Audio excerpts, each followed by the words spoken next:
Hello friends, அனைவருக்கும் வணக்கம். நேத்திக்கு நம்ம வீட்டில் தைப்பூச விரத வழிபாடு 12ஆம் நாள் நம்ம முருகப்பெருமானுக்கு பாலும் பஞ்சாமிரதமும் போட்டு அபிஷேகம் செஞ்சு நட்சத்திர கோலம் போட்டு 6 தீபங்கள் ஏற்றி நெய்வேத்தியம் பர்பி ஸ்வீட் இருந்தது. அதையுமே வச்சு தீப ஆராதனையோட நேத்திய விரத வழிபாடை நல்லபடியாக முடிச்சாச்சு.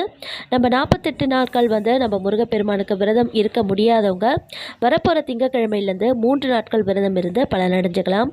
நம்ம பழனிமலை முருகருக்கு தான் தைப்பூச பெருவிழா ரொம்பவே விமர்சையாக கொண்டாடப்படுது. பழனிமலை முருகருடைய சிலை பார்த்தீங்கன்னா ஒரு கால் முன்னோக்கி வைத்த மாதிரி இருக்குமா சிலை.